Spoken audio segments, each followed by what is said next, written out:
আসসালামু আলাইকুম। ইংরেজি বিভাগের অনার্স প্রথম বর্ষের শিক্ষার্থীরা, তোমাদের জন্য সাইলাস মার্নার বা সিলাস মার্নার এর সম্পূর্ণ গল্পটার আ বিস্তারিতভাবে এখানে আলোচনা করা হবে। তো বিস্তারিতভাবে বলতে এমন না যে সব লাইন বাই লাইন ধরে, ধরে পড়ানো হবে। এখানে সবথেকে গুরুত্বপূর্ণ বিষয়গুলো পড়ানো হবে যেগুলোর বাইরে আর অন্য কিছুই লাগবে না। তো আমরা যখন এই সিলাস মার্নার এই গল্পটার ভিতরে প্রবেশ করব তার আগে আমাদেরকে কি জানতে হবে? ক্যারেক্টার সম্পর্কে জানতে হবে। অর্থাৎ ওই গল্পে কি, কি ক্যারেক্টার আছে তাদের সম্পর্কে জানতে হবে। এখানে তাদের সম্পর্কে বলা আছে এবং এই গল্পে তাদের চরিত্র সম্পর্কে বলা আছে। তো এই সম্পূর্ণ ক্যারেক্টার লিস্টটা তোমাদেরকে প্রোভাইড করে দেওয়া হবে আমাদের ফেসবুক গ্রুপে, যার লিঙ্ক ডিসক্রিপশনে আছে। তো আমরা নিচে গিয়ে এখন আমরা প্রত্যেকটা চরিত্র সম্পর্কে আমরা আলোচনা করব এবং কার চরিত্র কেমন, এই গল্পে কার ভূমিকাটা কী, এই সমস্ত বিষয় নিয়ে এখানে আলোচনা করব। তো এটা যদি জানো তবে সম্পূর্ণ ঘটনাটা মাথায় গেঁথে যাবে খুব ভালোভাবে। তো এটা সবথেকে প্রাইমারি ভাবে আমাদের গুরুত্বপূর্ণ একটা বিষয়। তো চলো শুরু করা যাক। এখানে প্রধান চরিত্রটা কি? প্রধান চরিত্র হচ্ছে সিলাস মার্নার। তো সাইলাস মার্নার এটা হচ্ছে একটা উপন্যাসের প্রধান চরিত্র। এই উপন্যাসের প্রধান চরিত্র একজন সাদাসিধা সৎ এবং দয়ালু তাঁতি। তার চরিত্র সাদাসিধা সৎ এবং দয়ালু তাঁতি। তার জীবনের প্রথম অংশে ল্যান্টার্ন ইয়ার্ড নামে একটি ধর্মীয় সম্প্রদায়ের সদস্য ছিলেন।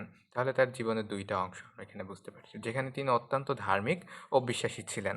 কিন্তু তার তথাকথিত বন্ধু উইলিয়াম ডেন দ্বারা মিথ্যা চুরির অভিযোগে অভিযুক্ত হওয়ার পর এবং সম্প্রদায়ের দ্বারা বিশ্বাসঘাতকতার শিকার হওয়ার পর তিনি মানবতা ও ঈশ্বরের প্রতি বিশ্বাস হারিয়ে ফেলেন। তো তার জীবনের যে প্রথম অংশটা ল্যান্টার্ন ইয়ার্ড, ওই যে ধর্মীয় যে প্লেসটাতে ছিলেন, সেখানে তিনি অত্যন্ত আ ধর্মপরায়ণ ছিলেন। কিন্তু তার যে সবথেকে কাছের বন্ধুটা উইলিয়াম ডেন, তার দ্বারাই আ তিনি বিশ্বাসঘাতকতার শিকার হন মিথ্যা চুরির অভিযোগে। ঠিক আছে? এরপর তিনি র্যাভেলো গ্রামে চলে আসেন। তো সেখান থেকে তিনি বেঁচে র্যাভেলো গ্রামে চলে আসেন। একজন নির্জন কৃপণ মানুষ হিসেবে ১৫ বছর কাটান। তো সেখানে তিনি নির্জন অর্থাৎ একাকী টোটাল সোশ্যাল থেকে ডিসকানেক্টেড হয়ে, সমাজ থেকে সম্পূর্ণ নিজেকে আলাদা করে সেখানে ১৫ বছর কাটান।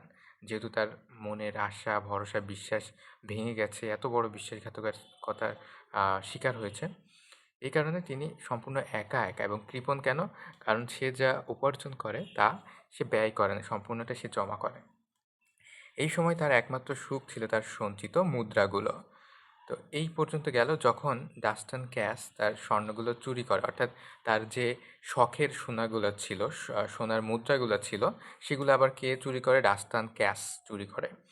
আ তখন সে আবার হতাশ হয়ে পড়ে। কিন্তু এক শীতের রাতে তার কুটিরে ছোট্ট এপি নামে একটা শিশুকে খুঁজে পাওয়ার পর তার জীবন সম্পূর্ণ পরিবর্তিত হয়ে যায়। এপিকে লালন-পালন করার মধ্য দিয়ে সে আবার ভালোবাসা, বিশ্বাস এবং সম্প্রদায়ের সাথে যুক্ত হওয়ার অর্থ খুঁজে পায়। সে একজন স্নেহময় এবং আত্মত্যাগী পিতায় রূপান্তরিত হয়।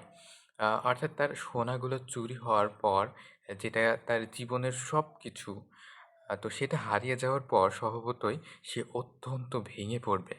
তো ভেঙে পড়ার কারণে সে কি করে? সে ভেঙে পড়ার কারণে সে অনেক ডিপ্রেসড হয়ে যায়, অনেক ডিপ্রেশনে চলে যায়, অ্যাংজাইটিতে থাকে।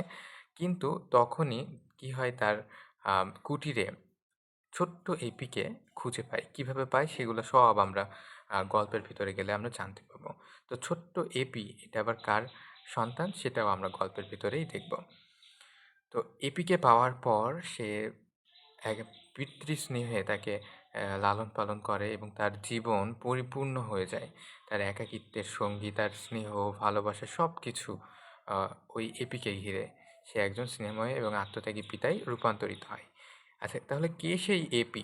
এপি হচ্ছে সাইলাস মার্নারের পালিত কন্যা। অর্থাৎ এপিকে ওই ছোটবেলা থেকে সাইলাস মার্নারই আ লালন-পালন করছে।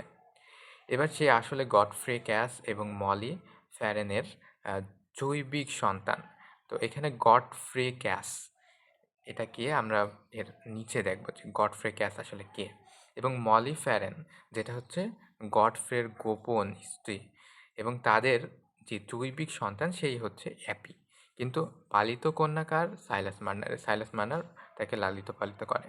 মলি যখন আফিম ও ঠান্ডায় আক্রান্ত হয়ে মারা যায়, মলি বলতে কে? মলি বলতে হচ্ছে ওই এপির মা, এপির যে জৈবিক মা, বায়োলজিক্যাল মাদার। তো গোপন স্ত্রী, কার গোপন স্ত্রী? গডফ্রের, যে তাকে পরিচয় দিতে ভয় পায়।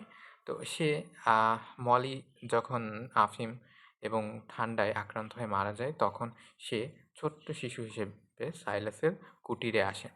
তো মারা যায় কোথায়? সাইলাস মার্নারের বাসার পাশে। তো এই কারণে সেখান থেকে এপি কুটিরে আসে। এপি দেখতে অনেক সুন্দর, প্রাণবন্ত এবং সাইলাসকে নিঃশর্তভাবে ভালোবাসে। তার আগমনের ফলে সাইলাসের নিরাশা কেটে যায় এবং জীবনের নতুন করে অর্থ খুঁজে পায়। সে সাইলাসকে ভালোবাসার মাধ্যমে তার হৃদয়ের বন্ধ কপাট খুলে দেয়। অর্থাৎ সাইলাস এতদিন তার কপাট বা তার হৃদয়কে বন্ধ করেছিল, অনেক চেপে চলতো। এখন সে তার সেই বন্ধ হৃদয়টা খুলে যায়। কাকে পেয়ে? এপিকে পেয়ে। এবং তাকে সমাজের সাথে পুনর্মিলিত হতে সাহায্য করে।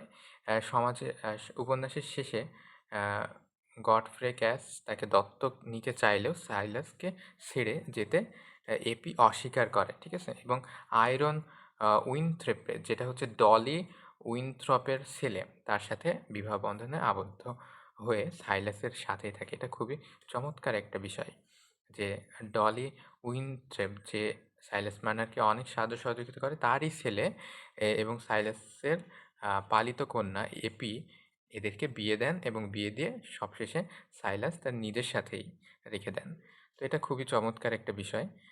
তো এপিকে পাওয়ার পর সাইলাসের জীবন সম্পূর্ণরূপে পরিবর্তন হয়ে যায়। আ তো সে একটা সুখে, শান্তিতে, সুন্দর মনে সে এরপর থেকে থাকে। আচ্ছা, গডফ্রে ক্যাস তাহলে কে? আ স্কয়ার ক্যাসের বড় ছেলে হচ্ছে গডফ্রে ক্যাস এবং এপির জৈবিক পিতা। এই যে এপি সাইলাসের লালিত কন্যা, তার জৈবিক পিতা হচ্ছে, অর্থাৎ আসল বাবা হচ্ছে গডফ্রে ক্যাস। সে দেখতে সুদর্শন এবং ভালো স্বভাবের, কিন্তু স্বার্থপর এবং দুর্বল ইচ্ছাশক্তি সম্পন্ন।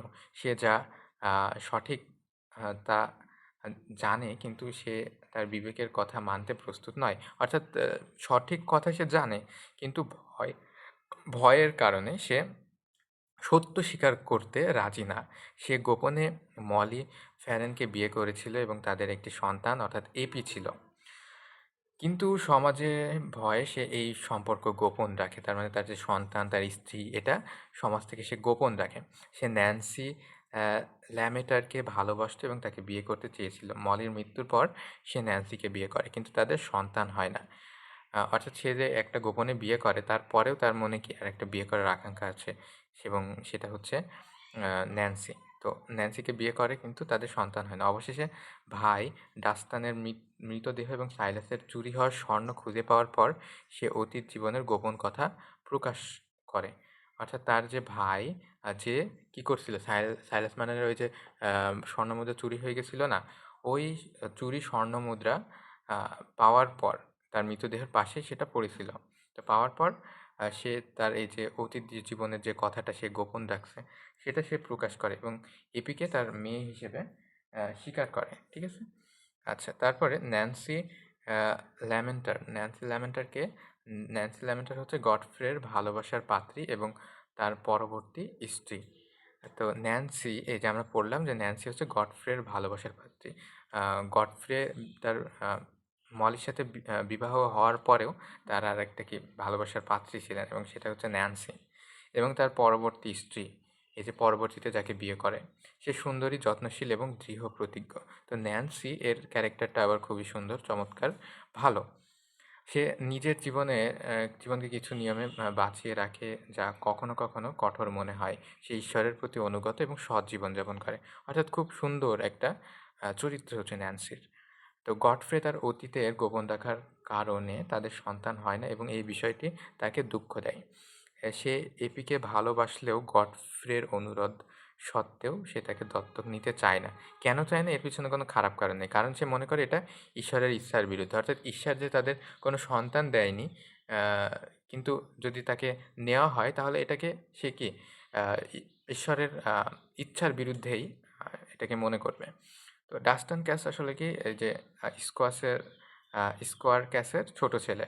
তাকে সাধারণত ডান্সি নামে ডাকা হয়। সে অত্যন্ত নিষ্ঠুর, অলস এবং নীতিহীন। অর্থাৎ সে খুবই খারাপ একটা লোক।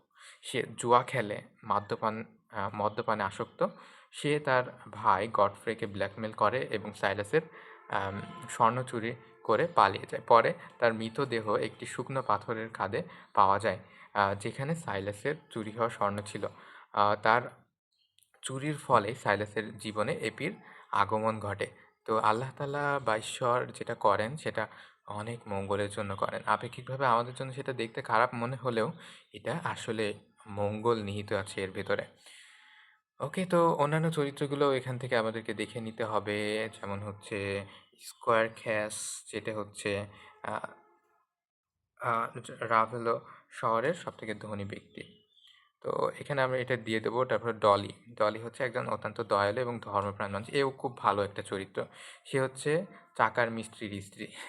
সাইলাস যখন এপিকে লালন-পালন করতে শুরু করে তখন ডলি তাকে সাহায্য করেন এবং পরে গিয়ে কি ডলির ছেলে আ কে বিয়ে দেন সাইলাস মার্নারের ওই পালিত কন্যা এপির সাথে।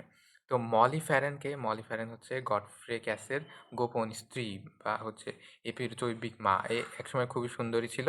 কিন্তু সে পরে নেশায় আসক্ত হয়ে যায় এবং তার জীবনটা একেবারে ধ্বংস হয়ে যায়।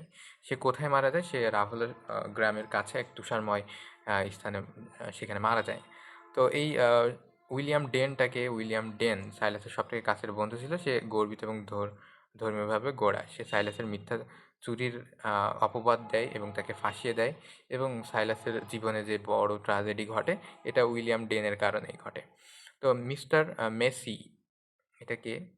আর হচ্ছে অ্যারন হুইপ এটা কে? তারপর হচ্ছে সারাটা কে? এখানে বাদবাকি যে সকল ক্যারেক্টার আছে এইগুলো তোমরা দেখে নিও এবং আমরা আ এই সম্পূর্ণ গুরুত্বপূর্ণ যে সাইলাস মানের উপরের যে নোটটা, এমন নোট তোমরা আর কোথাও পাবে না। এখানে ক্যারেক্টার লিস্ট দেওয়া আছে। এইটা যদি ভালো করে পড়তে পারো তাহলে সাইলাস মার্নারের কোথাও কোনো সমস্যা হবে না। এমনকি এখান থেকেই পরীক্ষাতে সবথেকে আ আসার সম্ভাবনাটা আসলে বেশি। আর এখানে আমি যেভাবে একটা সারসংক্ষেপ বা সামারি দিয়ে রাখছি বাংলাতে, এটা সম্পূর্ণ গল্পটা বুঝতে হেল্পফুল হবে এবং এখানে গুরুত্বপূর্ণ লাইনগুলো কিন্তু আমি তুলে ধরে রাখছি। তো এটা পাবে আমাদের ফেসবুক গ্রুপে। তো নিচে ফেসবুক গ্রুপে জয়েন হয়ে যাও। আমি ফেসবুক গ্রুপে এর লিঙ্কটা দিয়ে দিচ্ছি।